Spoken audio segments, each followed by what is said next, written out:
Uh, so, Dr. Fazli Wahid, very nice to see you in our office. We are invited you, so a long time ago we invited you, and welcome to our office. Thank you very much Uh, for your invitation, and I'm very sorry that I have attended your this interview for yeah, you have waited it for a very long time, no. and because in China the life is very busy, Yeah. and Everybody it is is very busy. fast. Yes. Yeah. So First that's of why. all, we want to know about yourself. Can you say us about yourself? Yeah, as you said, my name is Fazli Wahid, and I am from Pakistan. I did my PhD from this university, Tianjin University of Science and Technology. It is in light chemical and material engineering, and now I am working in material. Actually, this is biomaterials, and it is biotechnology department. But the area of research is same actually. And you studied at Pakistan Yes. at school. Actually, I did my masters from University of Peshawar, a famous university in our province. Yeah, Khyber Pakhtunkhwa. After graduating master's degree, you moved to the China. Yeah, after graduating, I continue actually for my work as a teacher, a science teacher in a high school, and sometimes I also taught in college as a lecturer, and then I came here in 2014. And how did you know about this university? How to start? Uh, Documentations? Yeah, actually, I have been inspired from professor, not professor, because actually he is a scientific officer, and he was working in government, PCSIR laboratories. Actually, this is a research institute in Pakistan. And I worked with him, and he was also graduated from this university. And yeah, he introduced me this university, and he introduced me his supervisor. Unfortunately, I didn't get a chance with his supervisor, but I found a nicer, a better supervisor, Professor Chu. I like him very much, and I think he is my model, a role model. And yes, he's very nice, and in scientific field, actually, I will follow him. Yeah, in future. and you are come to here and doing your scientific research, and what sphere is your scientific research? Actually, I work on antimicrobial materials. When I came here, this was actually a new field for me. But I tried my best, and we have developed some antimicrobial materials. I worked on chitosan. Chitosan is a biopolymer. It is obtained from chitin, and chitin is the second abundance biopolymer in this world. It is obtained from crustaceans skeleton, and after cellulose, it is the second abundant polymer. The chitosan is obtained by acetylation of chitin, and yeah, it is very important polymer because it is antibacterial and natural polymer. It has very broad spectrum applications, like in drug deliveries and food and many medicines and agriculture, so many applications. So I focus on that. Yeah, and you came from Pakistan to this university. Did you publish some articles before coming to here?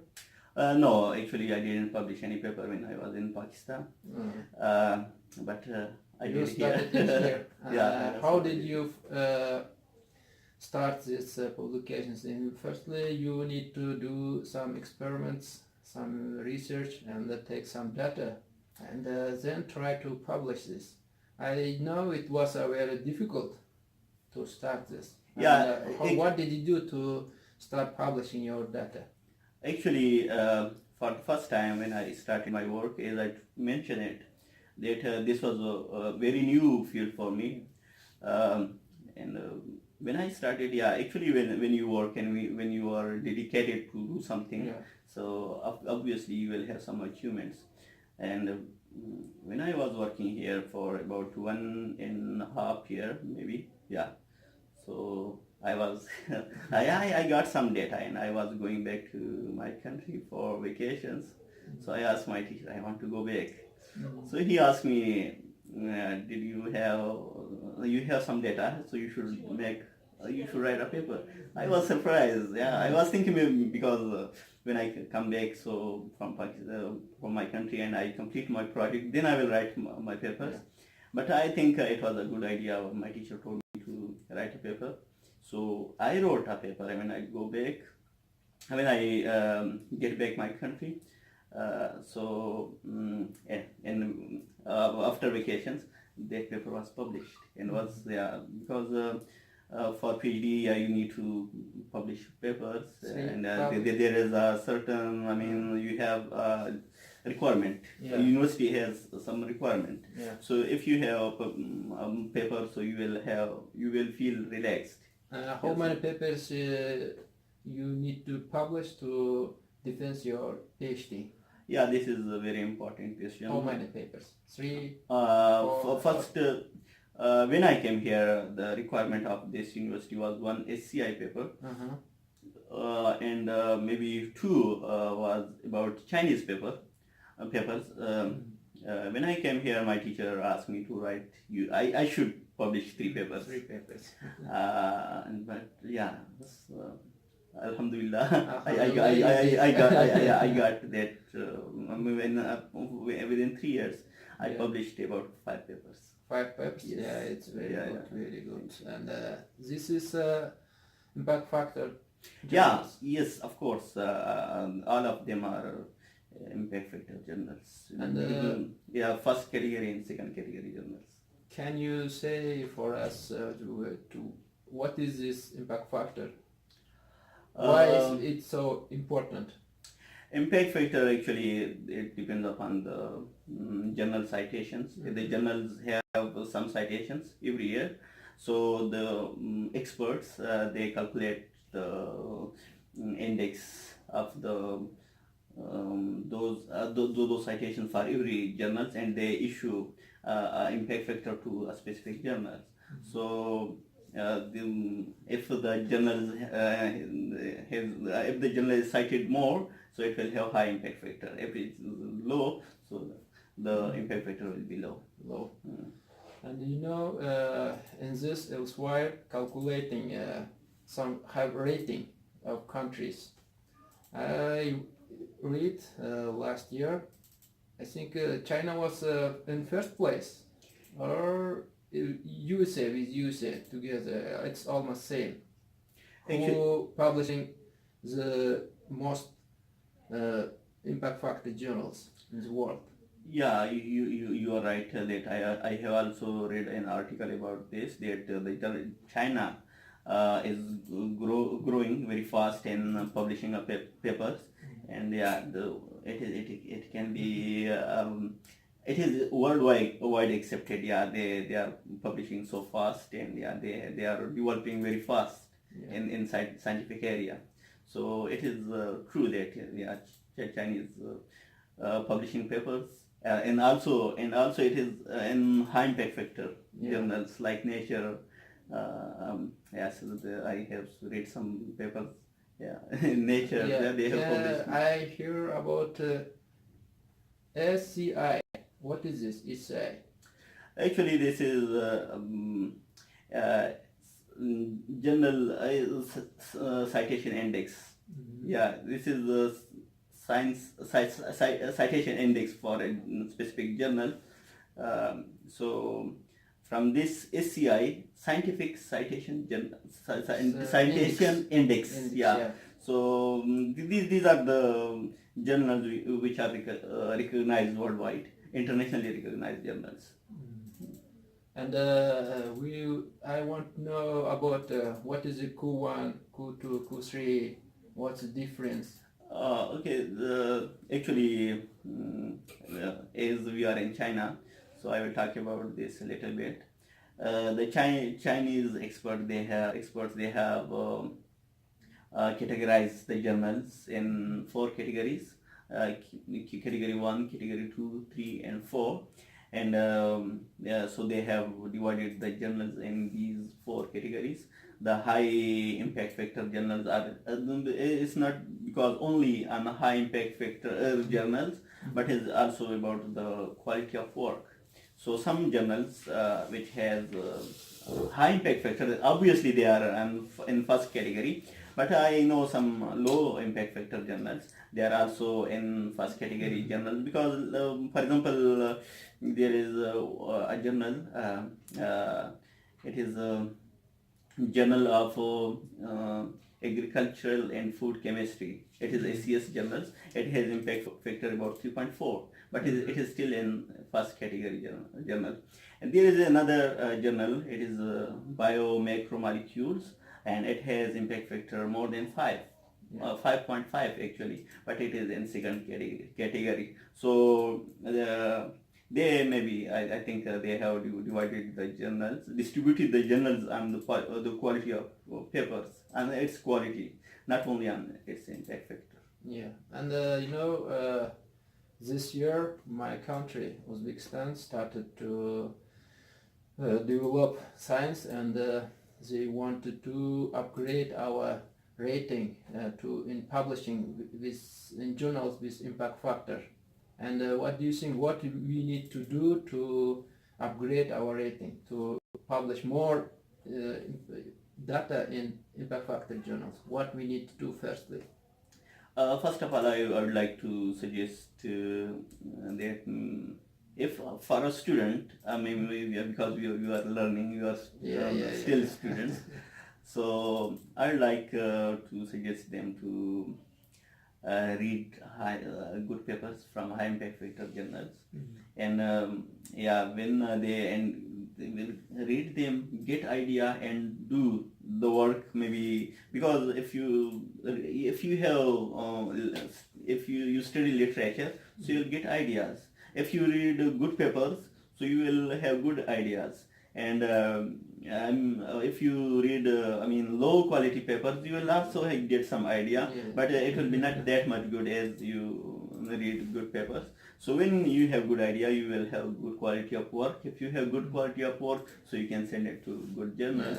And if you send it to good journals, so it will first we need to start read high level journals. About who is what specialty, and our specialty we need to start read such kind of high level articles in journals with impact factor. How do you think in our country a lot of scientists using Russian language, and many of them not using English?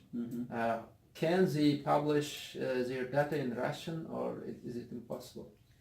Actually, English is actually international language. Russian is awesome. Maybe you can say it's a language and good language because Russian have all science in Russian language. So if you publish your paper in Russian, so it will be only exposed to Russian people, or maybe those people who can read and speak Russian. But if you publish your work in English, so many people can understand. And did you hear about publishing in Russian language in high impact factors? I didn't know that. Didn't hear. Only English. So we need to move to use English in our science. Yeah, I think it is the requirement of the day. Yeah, it's the need of the day that we need to publish our work in English. I think another problem, it's an economical problem. How do you think can we use our not spend too much money and publish good journals, take some results? Of course, if you have good quality of work, and you can publish it in journals which are free of charges. I mean, many of my work, yeah, most of the work I have published in, in journals, Now, which we didn't pay for it. what I mean, we are buying chemical reagents from Russia. Oh, okay. From Russia. Yeah, yeah. And I see a lot of journals. They are writing even reagents where they buy it. Yes. It's they are buying, and we're high-level companies. They are writing. Yeah, I know. The Baker, Ulrich. They are writing this reagent buy it from which company, Yes. and they are using very expensive equipments to analyze the data. Yeah, that is a problem. Yeah. How do you think if we use Russian reagents and use old equipment, extra equipment, so we have Russian some equipment drawn its name of Russian, you don't know. Can we publish this data by taking with this seed condition, publish in high-level journals? I think if you see it, if it is Chinese paper, so most of the reagent they have bought in from Chinese companies. If you see it, No, not only China. It's from Taiwan, Yeah. USA, China. yes, if it is China, so most of the chemicals they buy in China. Yeah, you can, for example, this paper, maybe I'm not sure, but let me check it. It was in here. Yeah. Yes.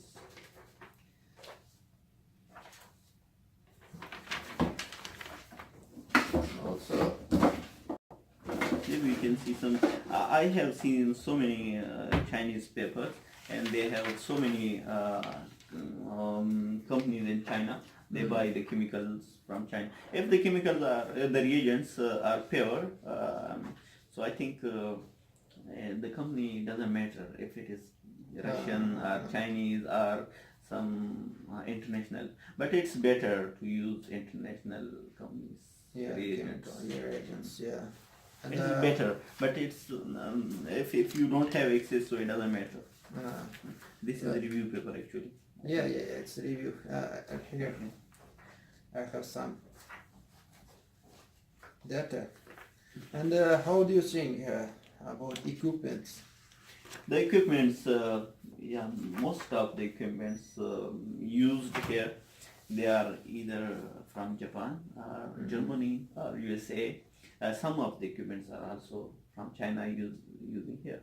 So I think the equipment is also fine. It doesn't matter. But yeah, you need to have some quality of work. Yeah. So, The people, in your opinion, first we need to start reading high-level journals, articles. Obviously. Yeah, and understand what level is scientific level in around the world, and upgrade our view of point in science. Yes, when you go through literature, so you will have new ideas, and when you have new ideas, you will try it, and if you succeed, so I think that's a great development for you. Yeah. That's I think very interesting. And how many journals are free to publish? Oh, Because some journals are very expensive, $1,000 or €1,000, more than 2,000 I hear. I see also. yes. It's a problem to pay 1,000 or $2,000. Yeah, you are right, but I would like, I may not wrong if I say that maybe 90% journals are free of charge. Free of charge. Yeah, you can submit your paper, then you can publish your papers without any, payment. This payment is no problem. Yeah, it's not a problem.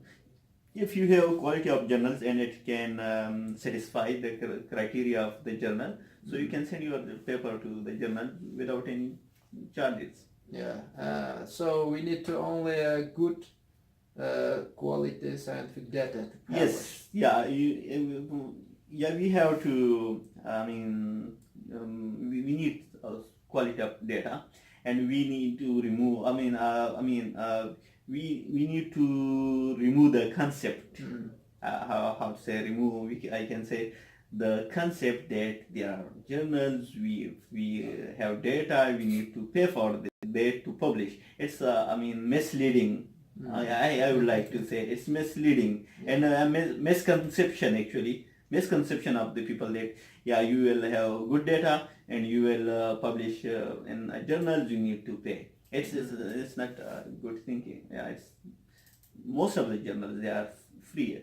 You can, they are available, you can send your papers to them, and the journals which are paid, you need to pay for them. There are, most of them are like low quality of journals, maybe impact factor, no impact factor, maybe in points, or maybe one or two, like three, not good journals. So there's, we can find free journals to publish. It's no problem.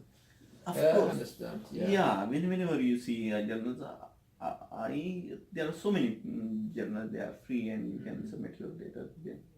Yeah, and thank you for this information. I think it will be useful for some people who can understand English.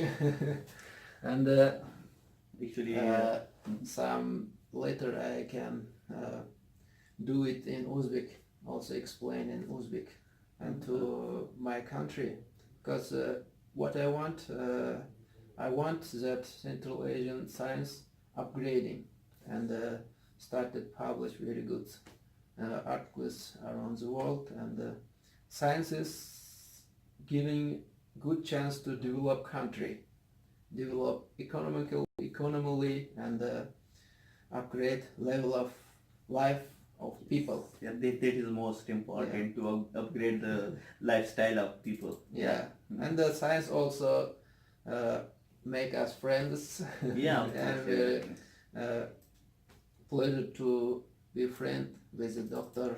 Fazli Wahid from Pakistan, and thank you for coming. If you have something to say, you can say.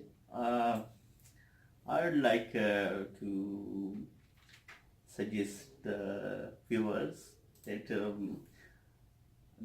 they should be a focus, and they should, the researchers actually, they should do work. They have to, if they, for example, they need to read literature, and they need to develop ideas, and they need to like to try it. Try it, because if you have you are working in a laboratory, and you have idea, so you should try your idea. If you are succeed, it's fine. If you're not, I think it is also fine. You will learn something from your failure. So I think you need to work without any fear, and it's no problem. If we couldn't publish in high level impact factors, we can find some other journals to publish this. Yes, that is also a good point, that it's not important that if you send your paper to a good journal, then they can't accept. Sometimes you send your paper to low impact factors journal, and they refuse to accept it in their journal. But when you send it to a little bit higher impact factor, and they accept, so sometimes it depends upon the journal's scope, and sometimes it also depends upon the editor. So it happens in when you write a paper and you submit it to journal. Sometimes it happens that low quality of paper journal, they will reject your paper, but if you send that paper to little bit higher quality, they will accept it. So it happens. So we should not be disheartened. We should focus, and we should have positive energy and work hard. And I think we all are here to facilitate lives. Yeah. Thank you for coming. You're welcome. Dr. Fazli Wahid Thank from you so much. Pakistan. Yeah.